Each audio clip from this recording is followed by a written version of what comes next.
이제 우리 기다렸던 시간인데요. 우리 박형용 목사님 소개합니다. 미국에 유학을 가셔가지고 공부하시다가 미국 달라스에서 리스타트 교회를 개척하셨습니다. 바른 말씀에 대한 열정이 있어서 그 말씀으로 복음으로 정말 한국 교회를 섬기고 싶은 마음으로 말씀 식당이라는 기관을 만들어서 또 말씀을 가르치고 말씀 식당 사역을 또 감당하고 계십니다. 너무 귀한 목사님인데요.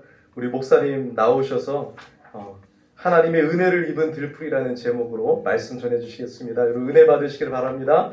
네, 우리 나오실 때 사랑합니다. 인사 나누겠습니다.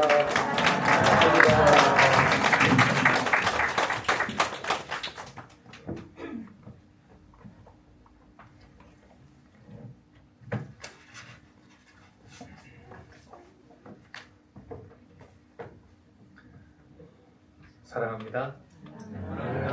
참 교회를 가보면요, 목사님들의 성향과 목사님들의 그 모습을 성도들이 다 닮아갑니다. 그래서 제가 어떤 교회를 갈 때는 전날에 막 근심되고 걱정되고 불편하고 염려되고 이런 교회들도 있어요. 그런데 우리 이진우 목사님은 제가 한 2년 전부터 우리 계속 메시지 주고받으면서 교제하고 있는데 너무 편안하게 제가 교회에 왔고요. 우리 목사님처럼 또 아름답고 귀한 교회 만날 수 있어서 감사합니다. 오늘 하나님께서 큰 은혜 주시기를 주님의 이름으로 축복합니다. 잠시 기도하겠습니다. 하나님, 왕이신 하나님의 말씀을 전파하기 위해서 이 자리에 왔습니다. 말씀의 사자로서 주님의 말씀만을 전파하고 가기를 소원합니다. 이 시간 사람의 말이 아닌 하나님의 임재와 하나님의 말씀이 이 예배당 가운데 가득하게 해주시고 주님 말씀하실 때에 주님의 종들이 들을 수 있게 해주시옵소서. 주여 말씀하시옵소서. 주의 종들이 듣겠나이다. 예수 그리스도의 이름으로 기도합니다. 아멘. 제가 살고 있는 이 텍사스에는 블루보넷이라고 하는 예쁜 꽃이 3월만 되면 만개가 돼서 아름답게 핍니다. 제가 사진을 좀 보내드렸거든요. 너무 예쁘죠? 생각지 못한 반응이 너무 나와가지고 네, 참 너무 좋습니다. 자, 해마다 이 텍사스는 블루보넷이라는 이 꽃으로 뒤덮이게 되고요. 그리고 3월 정도가 되면 모든 가족들이 나가서 가족 사진을 이 길가에 있는 이 블루보넷 앞에서 다 찍습니다. 제가 텍사스로 간 지 13년 됐거든요. 그런데 13년 동안 해마다 3월이 딱 되면 저 꽃이 피는 것을 보면서 봄이 왔구나 이런 생각을 해요. 자, 그런데 동시에 그런 생각을 하면서 저는 항상 이런 생각을 합니다. 어떻게 하나님께서는 매번 같은 시즌에 저렇게 아름다운 꽃을 피울 수 있을까? 사실 저 같은 분들이 많이 계신데 저는 식물을 기르는 데 있어서는 마이너스 손입니다. 제가 다 손대면 다 죽어요. 그러다 보니까 사랑으로 가꾸는데도 왜 이렇게 제가 만지기만 하면 다 죽는지 그게 참 속상한 거예요. 그러다가 2년 전에 저희 가족이 9년 만에 처음 한국에 오게 됐습니다. 그런데 그때도 이 식물들에 대한 의욕이 넘쳐가지고 2월쯤에 모종을 많이 사가가지고 밭에다 다 심어놨어요. 그리고 사람으로 이렇게 다 돌보고 있는데 제가 한국에 3주일 동안 자리를 비우게 되면 얘들을 돌볼 사람이 없잖아요. 그래서 비행기를 타고 오고 또 여기에서 일정을 보고 돌아갈 때까지도 아이고 애들이 다 죽었으면 어떡하지? 이렇게 신경이 쓰이더라고요. 아니 그런데 돌아가 보니까 애들이 너무 파릇파릇하게 잘 자라 있는 거예요. 제가 손을 안 대서 그런 건가? 그랬더니 우리 아들이 그걸 딱 보더니 아빠 하나님이 물 주셨나 봐 그러는 거예요. 여러분 제가 묻겠습니다. 제가 한국에 다녀오는 동안 저희 집 정원에 있었던 그 식물들이 저절로 자란 것입니까? 아니지요. 제가 자리를 비운 동안 달라스 지역에 비를 내려주시고 또 햇볕을 비춰주신 하나님 때문에 자라게 된 것입니다. 요한복음 15장 1절을 보면요, 하나님이 어떤 분인지 비유로 이렇게 설명한 중요한 본문이 하나 있습니다. 자, 같이 한번 읽겠습니다. 시작. 나는 참 포도나무요, 내 아버지는 농부라. 자, 성경이 하나님을 가리켜서 뭐라고 표현을 했지요? 농부라고 표현했어요. 그리고 우리 크리스천들은 농부이신 하나님에 의해서 돌봄을 받는 땅이라고 비유를 하고 있습니다. 자, 그러면 땅이 아무것도 없는데, 아무것도 하지 않았는데 스스로 꽃을 피우고 스스로 열매를 낼 수 있나요? 아니죠. 농부가 씨를 뿌리고 물을 주고 거름을 주고 정성스레 돌봐줄 때 그 땅이 비로소 열매를 맺게 되는 것입니다.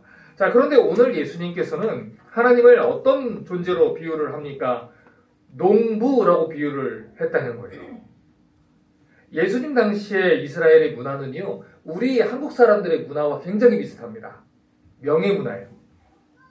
우리도 예전에 이렇게 양반이라서, 그렇죠, 체면 문화, 명예한 문화, 이런 것들을 굉장히 중요시하지 않습니까? 그래서 이스라엘 백성들도요, 우리랑 굉장히 비슷한 게 있어요.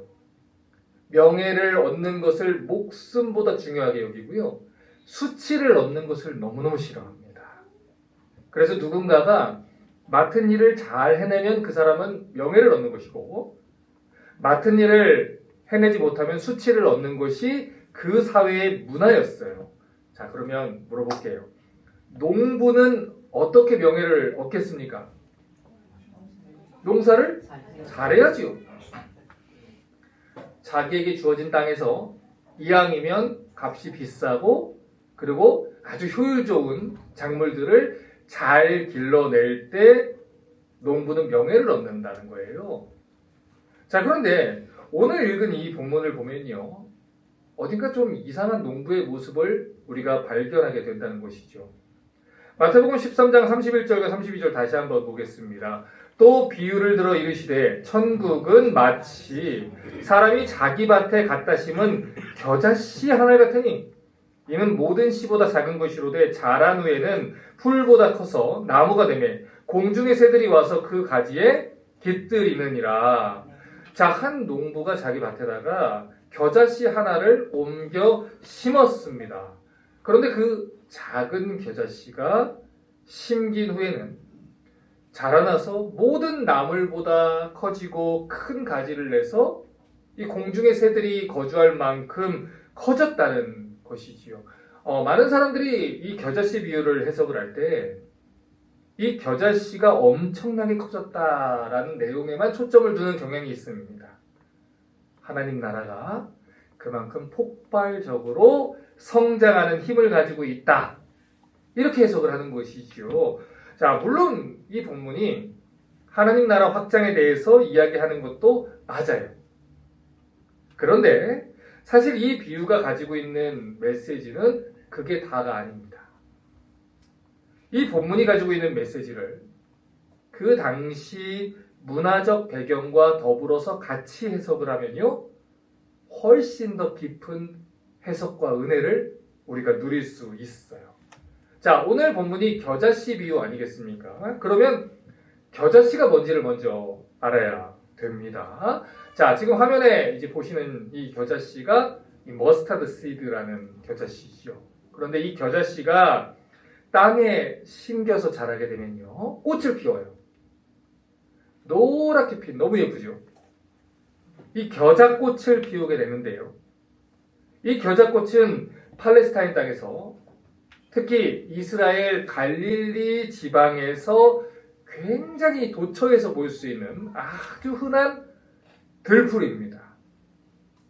우리로 말하면 민들레 정도 된다, 그렇게 보시면 될 것 같아요. 자, 그런데 오늘 본문을 보니까 한 농부가 이런 민들레같이 흔하디 흔한 들풀을 가져다가 자기의 밭에다가 옮겨 심었다는 거예요. 그런데 그것이 바로 하나님 나라 같다, 이렇게 예수님이 얘기를 했다는 것이죠. 아니, 도대체 왜 왜 이 비유가 하나님 나라와 관련이 있을까요?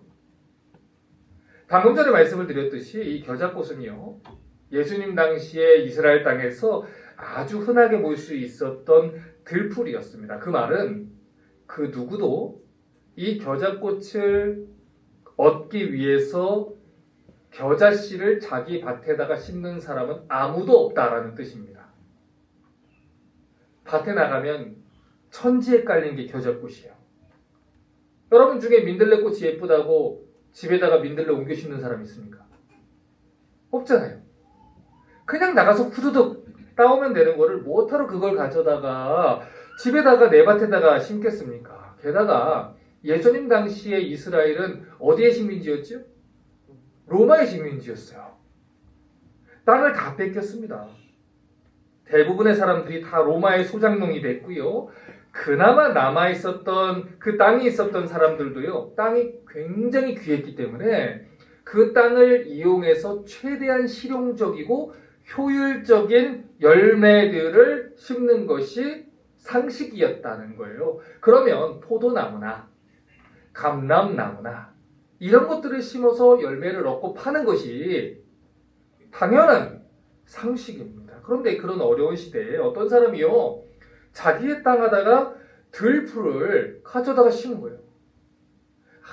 아무도 주목하지 않고 아무도 귀하게 여기지 않는 흔하디 흔한 이 겨자씨 하나를 자기의 땅에다가 심었다는 것입니다. 자, 그러면 그 사람이 동네 사람들한테 어떤 소리를 들었겠어요? 멋지다 했겠어요? 멍청이다라고 정확하게 얘기했지. 어리석다라고 비난을 했겠죠. 어떻게 저렇게 귀한 땅에다가 낭비를 할 수 있느냐. 그런데 예수님은 하나님 나라가 바로 그와 같다 말씀하셨다는 거예요. 여러분, 일반적인 사람들의 시선에서 생각할 때는요, 이 겨자씨를 귀한 땅에다가 옮겨 심는 것은요, 어리석은 짓입니다. 씨앗을 심을 수 있는 땅이 얼마 없기 때문에 그 겨자씨를 땅에다가 심으면은 그 땅에서 다른 식물들을 재배할 수가 없어요.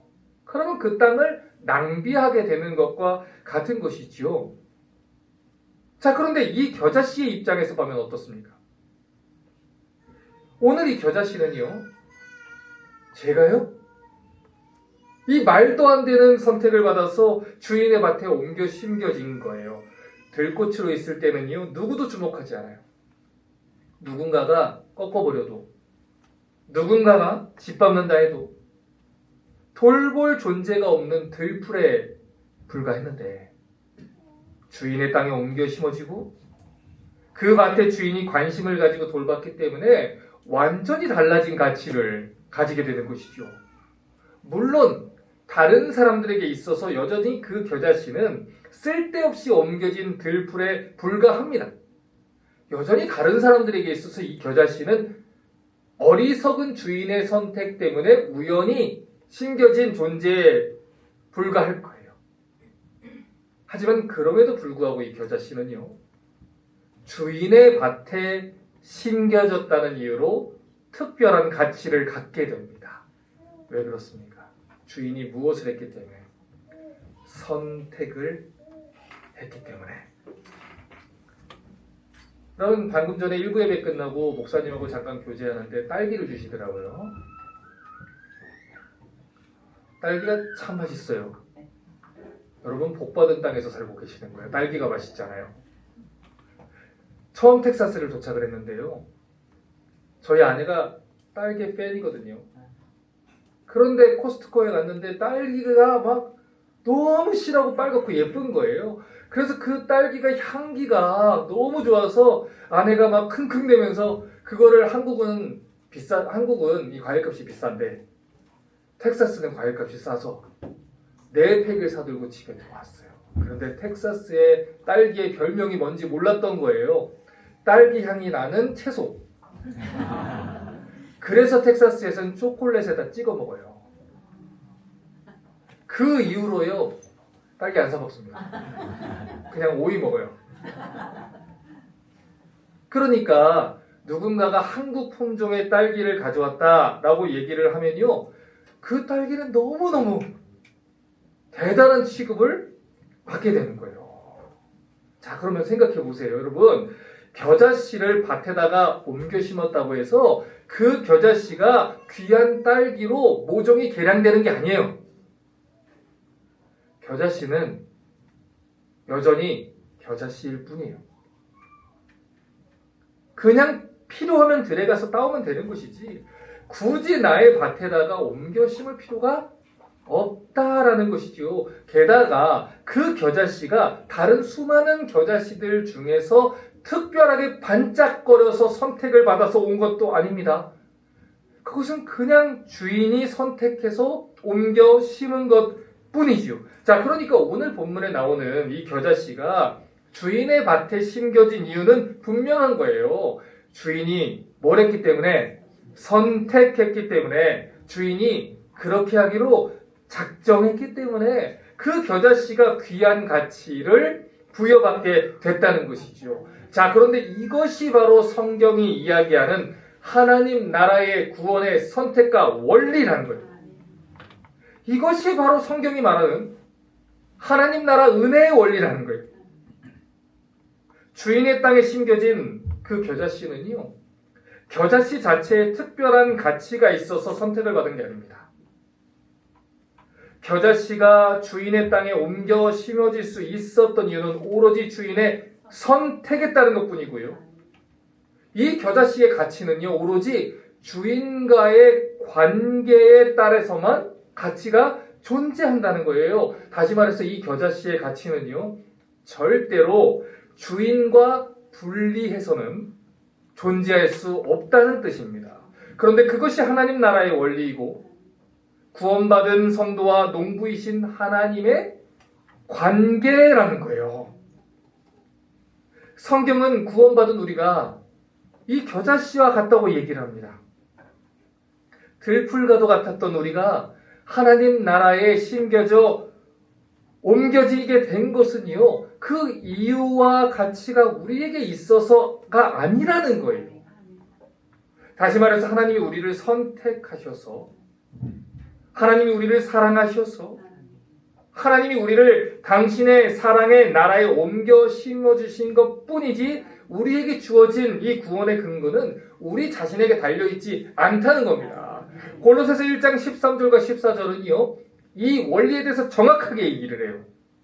그가 우리를 흑암의 건세에서 건져내사 그의 사랑의 아들의 나라로 어떻게 하셨으니?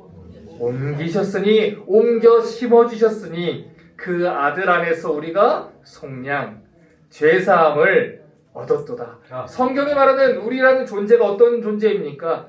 허물과 죄로 죽은 존재들이에요. 창조주를 반역한 죄인이라는 존재입니다.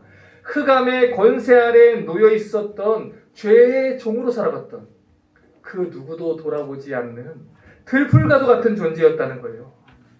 그런데 하나님이 사랑하셨기 때문에, 하나님이 우리를 선택하셨기 때문에, 하나님이 우리를 구원하기를 기뻐하셨기 때문에 우리가 예수 그리스도 안에서 죄사함을 받고 하나님 나라로 옮겨지게 되었다는 것입니다.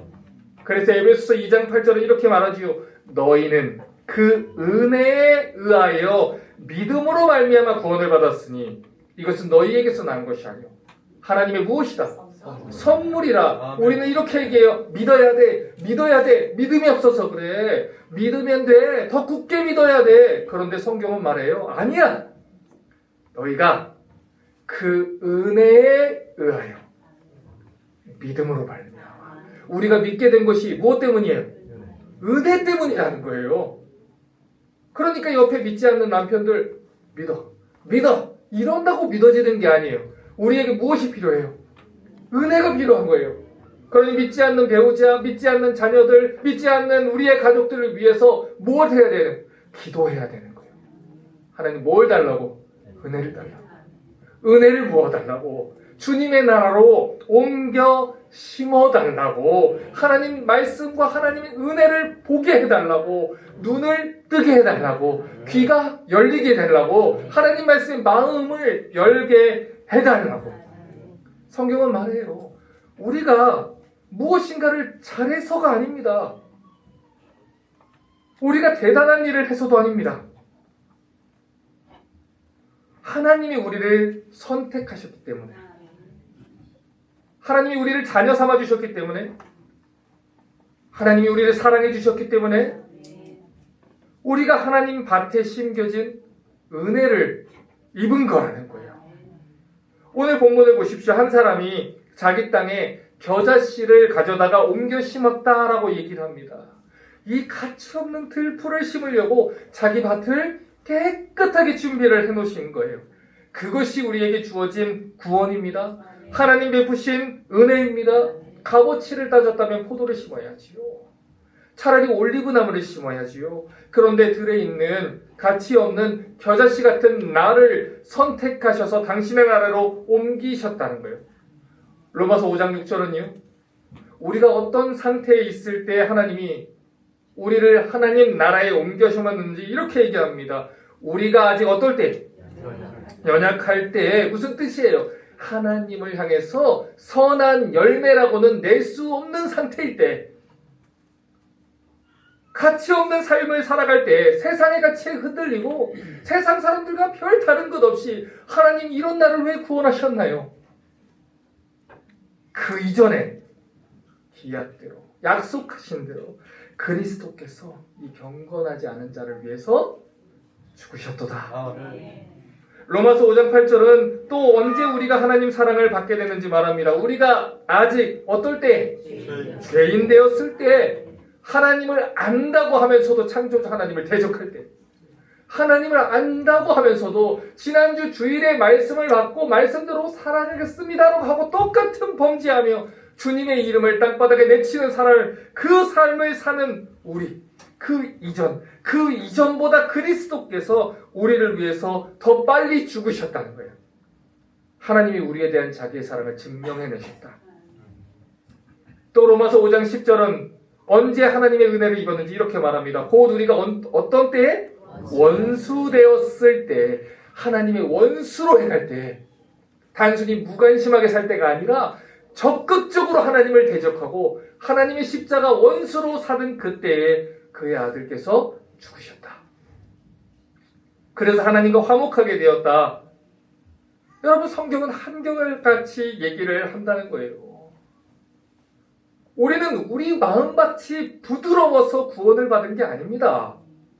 내 남편은 완악하고 나는 마음이 부드러워서 내가 신앙생활을 먼저 한 것이 아니라는 거예요. 사랑받을 만해서 사랑받은 게 아닙니다. 선택받을 만해서 선택받은 것이 아닙니다. 하나님의 자비하심과 긍휼하심이 무궁하셨어.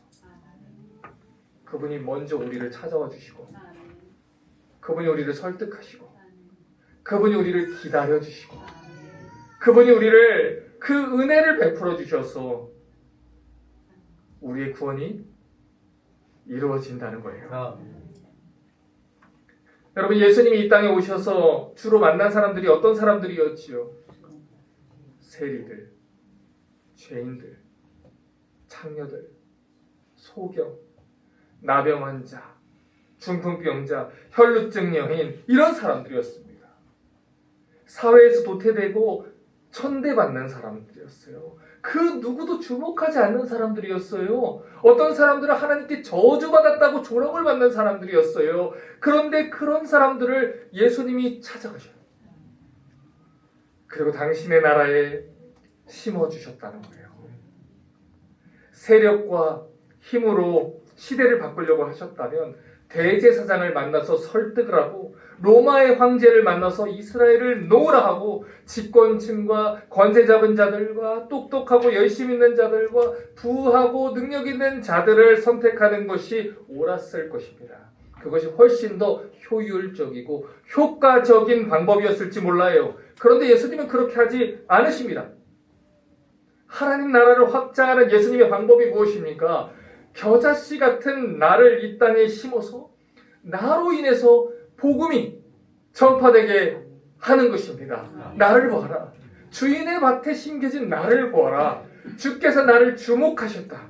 주께서 나를 살펴보셨다. 그 주께서 나를 세워주셔서 이 죄인 중에 개수 같은 자가 오늘도 주님의 말씀을 붙잡고 주님의 말씀을 전하고 주님의 은혜를 전하고 하나님 은혜를 전파하는 놀라운 은혜를 전하고 있지 않느냐. 나를 주목하라. 왕의 식탁에 앉은 무비보셋 같은 나를 주목하라.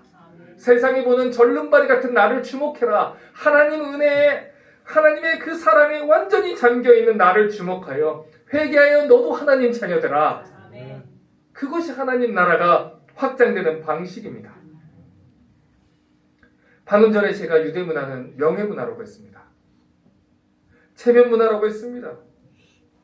농부는 농사를 잘 짓고 수확을 잘할 때 전문가로 인정받고 명예를 얻는 겁니다. 그런데 그 농부가 아무 쓸데없고 가치 없는 겨자씨를 옮겨다 심었다고 하면 얼마나 큰 수치를 감당해야 했을까요? 그런데 그 밭의 주인인 하나님께서 우리를 하나님 나라에 옮겨 심기 위해서 기꺼이 그 수치를 감당하셨다는 거예요. 왜 하나님이신 예수님이 십자가에 발가벗겨진 채로 모욕을 당하셔야 했습니까? 왜 예수님께서 내가 받아야 할 형벌을 대신 받으셔야 했습니까? 왜 십자가에 저주받아 죽으셔야 했습니까? 그것만이 하나님이 우리를 하나님 나라에 옮겨 심을 수 있는 유일한 방법이었기 때문입니다. 우리 예수님 삶을 다시 한번 생각해 보십시오. 손과 발에 상처를 입으면서 들풀과도 같은 인생들을 찾아다니십니다. 나를 따라오더라. 내가 너를 사람을 낚는 어부가 되게 할 것이다.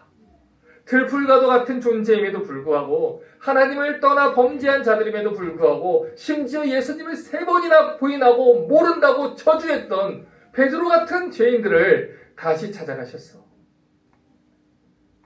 그들을 다시 세우시고 소명을 주시고 다시 일어나 주님을 위한 인생을 사는 존재로 변화시키는 것입니다. 그 놀라운 예수님의 열심과 기다림과 설득에 힘입어 오늘도 여전히 이 자리에 우리가 하나님을 찬송하는 자로 있는 것입니다. 이제 설교를 정리합니다. 성경은 구원받은 우리를 들풀이라 비유를 하죠. 그런데 그냥 들풀이 아닙니다. 하나님의 은혜를 입은 들풀, 하나님의 사랑을 입은 들풀이라고 얘기를 합니다. 하나님이 같이 있다 불러주시는 들풀이라고 얘기를 합니다. 저희 딸이 4살 때요, 인형 하나를 잃어버렸습니다. 옆집 목사님네 놀러를 갔는데 그 언니가 물려받아 놀고 있었던 핑크색 토끼 인형을 아이가 너무 예뻐하니까 사모님이 주셨어요. 그런데 2다리를 물려받아서 온 인형이라 너무 꾀죄죄하고 더러운 거예요. 그래서 엄마 아빠 입장에서는 저걸 버렸으면 좋겠다. 아빠가 새 거 사줄게. 저기 좋은 거 많잖아.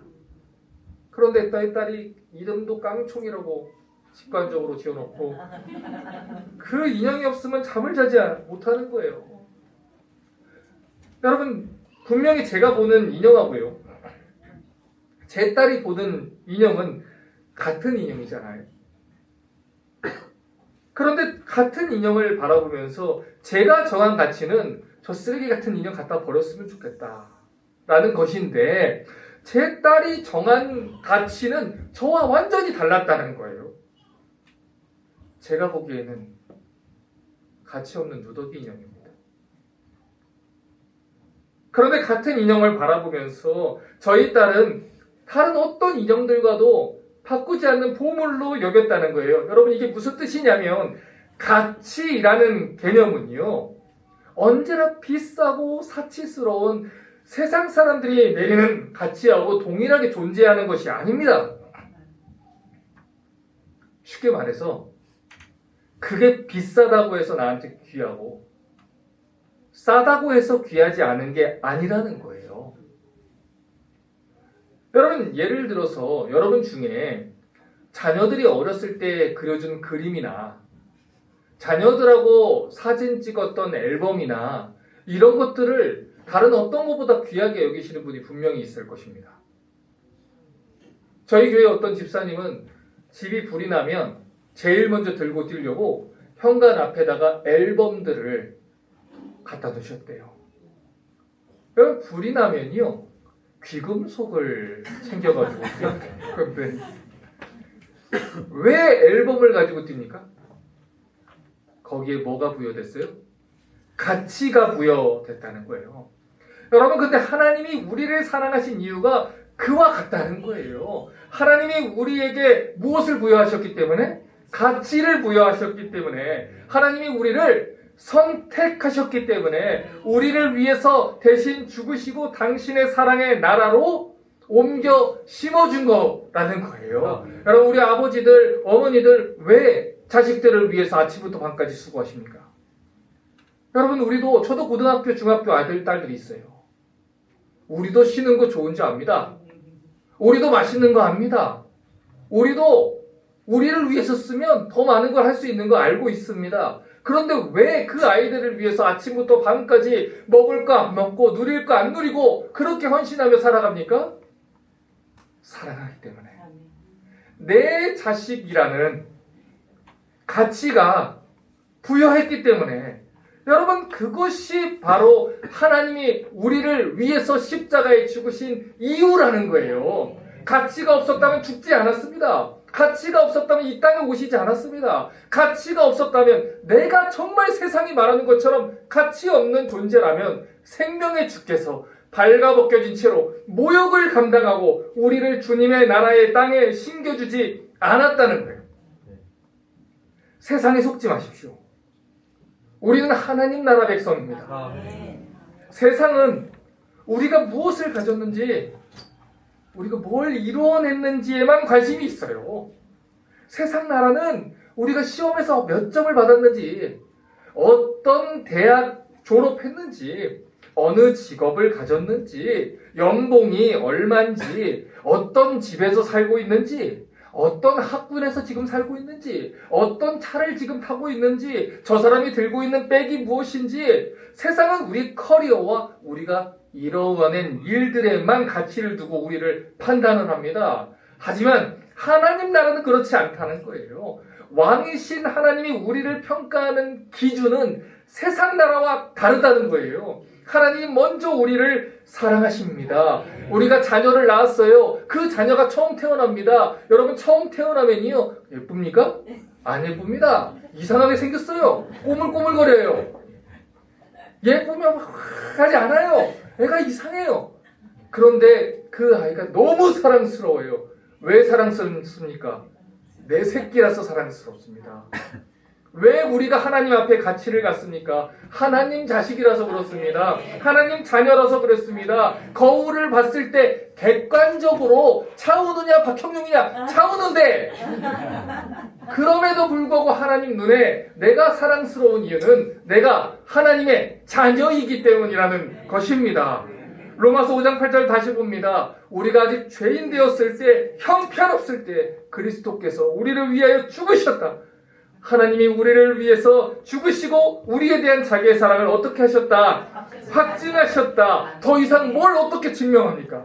더 이상 뭘 어떻게 보여줍니까? 세상의 창조주가 나를 위해서, 나를 사랑해서 자기의 생명을 바치셨는데, 그래서 우리를 주님의 나라로 옮기셨는데, 그것으로 다 입증이 되었는데 무엇 때문에 그것을 믿지 못하겠습니까? 여러분, 이 사실을 경험한 시편 기자는 시편 8편 4절에서 이렇게 고백했습니다. 사람이 무엇이간데 주께서 저를 생각하십니까? 하나님, 내가 무엇이간데 생각하십니까? 내가 무엇이간데 나를 위해 죽었습니까? 내가 무엇이간데 나를 권고하십니까? 자신의 가치를 하나님과 연관지어서 발견할 때 내가 얼마나 큰 은혜를 누렸는지를 깨닫게 되는 거예요. 성도는 하나님 사랑받는 존재입니다. 성도는 하나님이 귀하다 하시는 존재입니다. 무엇을 더하고 무엇을 이루고 무엇을 가져야만 사랑받는 게 아닙니다. 하나님이 우리를 대신하여 죽으심으로 우리를 향한 당신의 사랑을 입증하신 그런 사랑을 받는 존재입니다. 여러분, 그러므로 이 시간 분명히 말씀드립니다. 무엇인가 더 하려고 애쓰지 않아도 됩니다. 80점 맞아도 됩니다. 무엇을 이루어내려고 발버둥 치지 않아도 됩니다. 아무것도 이룬 것이 없는 날 같아도 모든 것을 다 망쳐버린 것 같은 순간 속에서도 우리의 삶이 누구에게 붙들려 있다? 하나님에게 붙들려 있다. 이 사실을 믿는 자들은 현실에 주눅들지 않습니다. 이 시간 마지막으로 한 가지 질문합니다. God is good all the time. 이게 맞습니까? 아니면 God is good sometime. 이게 맞습니까? All the time. 하나님은 좋으신 분입니다. 언제나 좋으신 분입니다. 하나님이 내 삶을 붙들고 계십니다. 하나님 내 삶을 인도하고 계십니다. 하나님, 내가 1년 전에 5년 전에 그렇게 해서는 안 됐는데 내가 그때 이 선택을 했다면 괜찮았을까요? 하나님, 내가 그때 이런 말을 하지 않았으면 괜찮았을까요? 내가 그때 이렇게 했어야 되는데요. 죄송합니다. 잘못했습니다. 5년 전, 10년 전 걸 자책하고 탈을내서 내 인생의 한심함이 나 때문이라고 자책하는 것이 가장 빨라서 그렇게 평생을 원망하며 자책하며 그렇게 내 탓으로 돌리며 하나님, 내 잘못입니다. 내가 잘못했습니다. 하는데 그런 자책을 보고 기뻐하는 부모가 있을 것 같습니까? God is good all the time. 비록 내가 실수했을지라도, 비록 내가 잘못했을지라도 내게 모든 그 환경과 내 성격과 나를 이렇게 만들어주시고 나에게 주어진 모든 것을 허락하시고 인도하신 분이 누굽니까? 하나님이십니다. 내가 원해서 노예로 팔려간 게 아닙니다. 내가 원해서 감옥에 들어간 게 아닙니다. 신실하게 살았는데 요셉은 노예가 됐고 감옥에 갇혔어요. 그러나 시간이 지나고 나니까 요셉이 뭐라고 고백합니까? 당신들이 나를 이곳에 판 것이 아니오. 하나님께서 만민의 생명을 구원하기 위하여 나를 당신들보다 앞서 보내셨다니, 그러니 한탄하지 마소서, 근심하지 마소서. 그 요셉이 그 형들을 위로하니라. 누가 위로해야 돼요? 형들이 위로해야 되는 게 맞아요. 누가 사과해야 돼요? 형들이 사과하는 게 맞아요. 그런데 누가 위로하고 있어요? 요셉이 위로하고 있어요. 왜요? 요셉은 하나님 나라의 위로와 평강을 누리고 있는 사람이기 때문이에요. 항상 기뻐하라. 왜? 하나님 계시니까. 쉬지 말고 기도해라. 범사에 무엇해라? 감사해라. 누가 계시니까? 하나님 계시니까. 어려우냐? 힘드냐? 마음이 아프냐? 기도해라. 기도할 수 있는데 왜 걱정이냐? 내가 들을 것이다. 내가 인도할 것이다. 내가 반드시 나의 때에 가장 좋은 길로 인도할 것이다. God is good all the time. 여호와는 나의 무엇이니? 목자시니 내게 무엇이 없으리로다. 부족함이 없으리로다. 스바냐 3장 17절에 하나님이 우리를 어떻게 바라보시는지 말합니다. 같이 한번 읽을게요. 시작. 너의 하나님 여호와가 너의 가운데 계시니 그는 구원을 베푸실 전능자시라. 그가 너로 말미암아 기쁨을 이기지 못하시며 너를 잠잠히 사랑하시며 너로 말미암아 즐거이 부르며 기뻐하시리라 하리라. 아멘. 자, 하나님이 누구로 말미암아 기뻐하세요? 나로 말미암아. 누구로 인하여 사랑하세요? 나를 사랑하세요. 누구로 인하여 즐거이 부르세요? 나로 사랑하신다는 거예요. SNS에 관심 구걸할 필요가 없어요. 사람들의 좋아요 수에 민감할 필요가 없어요. 나를 사랑하시는 분이 누구예요? 하나님이세요. 온 땅의 주인이세요. 하나님이 나를 귀하다 하십니다. 그러니 이 사실 꼭 놓치지 말고 신앙생활 하시길 바랍니다. 나는 하나님의 사랑받는 자다. 나는 왕의 선택을 받은 자다. 나는 왕의 가치를 부여받은 자다. 아멘. 할렐루야. 주님 영광 받으시옵소서. 그렇게 하루하루 살아가시기를 주님의 이름으로 축복합니다. 이제 어려운 같이 찬양하고 말씀 붙잡고 잠깐 기도하겠습니다. 찬양팀 같이 나와주시면 같이 찬양합시다.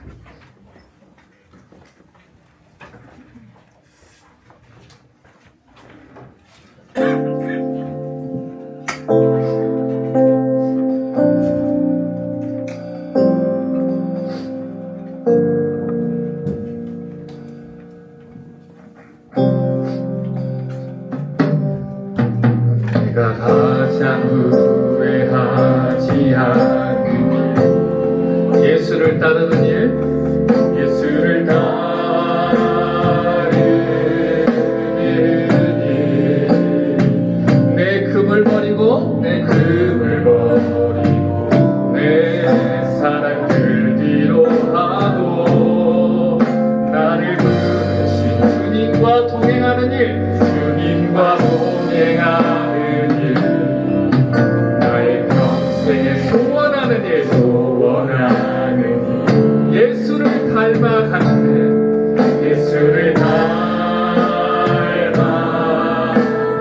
일, 굳은 마음 취하시고 나를 제하시고 사랑을 가르치신 나의 예수님을 사랑하는 일, 날 부르심에 감사, 날 부르심에 감사, 나를 놓지 않으심에 감사, 않으신 감사, 나를 보자 버리고 날 사랑하심에 감사, 나의 모든 삶을 남은 모든 인생을 예수님과 함께 걷겠습니다. 우리 다시 한번 찬양하겠습니다. 내가 가장 후회하지 않는 일, 가장 후회하지 않는 일, 예수를 따르는 일, 예수를 따르는 일, 내 금을 버리고 내 금을 버리고 내 사랑을 뒤로 하고 나를 부르신 주님과 동행하는 일, 동행하는 일, 나의 평생에 소원하는 일, 소원하는 일, 예수를 닮아가는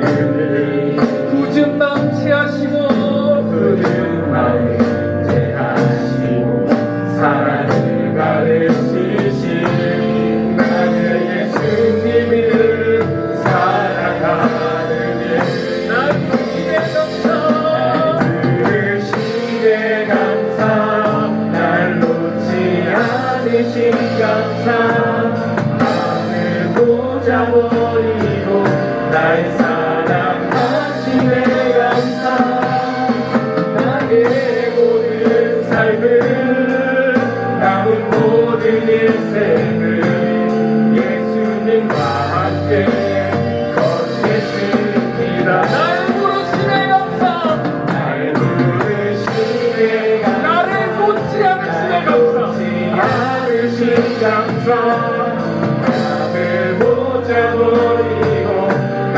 사랑하심에 감사, 나의 모든 삶을 남은 모든 인생을 예수님과 함께 걷겠습니다.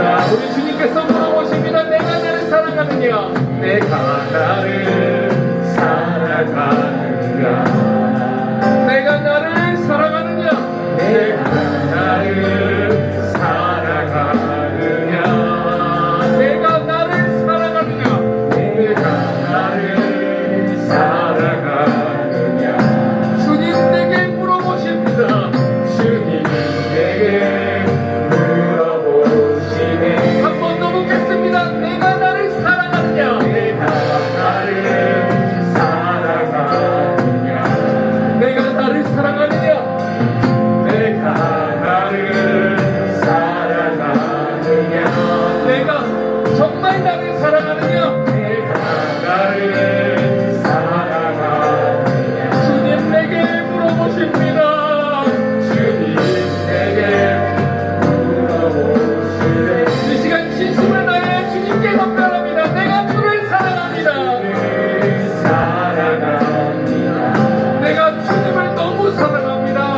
날 부르심에 감사, 날 부르심에 감사, 날 놓지 않으신 감사, 나를 보자버리고 날 사랑하시네 감사.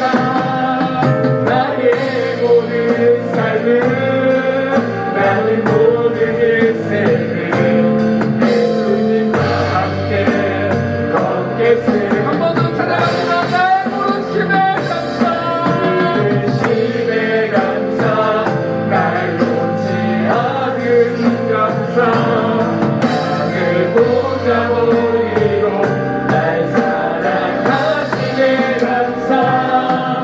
나의 모든 삶을, 나는 모든 인생을 예수님과 함께 걷겠습니다. 이 시간 우리 주신 말씀 붙잡고 각자의 마음대로 하나님 앞에 부르짖어 기도하겠습니다. 같이 기도합니다. 하나님 이 시간 주님, 이 열린 교회에 나온 모든 성도들의 기도를 들어주시기를 기도합니다. 하나님 부르짖어 기도하는 주님의 선택받은 백성들의 기도를 응답하여 주시옵소서. 주님 믿지 않는 가족을 위해서 기도합니다. 주님 남편들을 위해서, 아내들을 위해서 기도합니다. 자녀들을 위해서 기도합니다. 하나님 나를 선택하시고 불러주신 것처럼 하나님 그들도 선택하여 주시고, 하나님 그들도 오늘 나를 하나님 옮겨 심어주시고, 하나님 그들에게 하나님 은혜를 물어주시옵소서. 하나님 백성 삼아 주시옵소서. 주님 아버지, 주님 백성답게 살게 해주시옵소서. 세상에 같이 못 들리는 것이 아니라 하나님께서 주신 놀라운 가치를 가지고 살아가게 해주시옵소서. 연약하고 부족한 자들을 하나님 나라에 옮겨 심으셨으니 끝까지 인도하신 주님의 은혜만 붙잡고 건강하게 주시옵소서. 날 부르심에 감사, 날 놓지 않으신 감사, 나를 보자버리고 날 사랑하심에 감사. 나의 모든 삶을, 남은 모든 인생을 예수님과 함께 걷겠습니다. 마지막으로 부탁하겠습니다. 날 부르시네 심에 감사, 날 놓지 않으신 감사, 나를 보자버리고 날 사랑하심에 감사. 나의 모든 삶을, 남은 모든 인생을 예수님과 함께 걷겠습니다. 기도하겠습니다. 하나님, 주님의 사랑을 받는 주님의 자녀들이 이 자리에 있습니다. 하나님의 자녀로 부름받은 그 사명대로 하루하루를 힘겹게 살아가는 주님의 백성들이 여기 있습니다. 기울어진 운동장처럼 신앙을 붙들고 성도답게 살아야 하는 불리한 싸움을 하면서도 믿지 않는 남편과 믿지 않는 가족과 자녀들을 위해 피눈물을 흘리며 기도하는 주님의 성도들이 이 자리에 있습니다. 하나님 이들의 기도를 주님 응답하여 주시고 주님의 백성들 삼아 주시옵소서. 특별히 주님 나라를 위해 헌금을 드립니다. 귀한 마음과 귀한 열정 담아 우리 삶의 귀중한 예물을 드렸사오니 하나님 나라를 위해서 사용해 주시고 그 예물을 통하여 주님 더욱더 놀라운 은혜의 역사를 이 땅에서 우리를 통해 이루어가 주시옵소서. 우리 주 예수 그리스도의 이름으로 기도합니다. 아멘.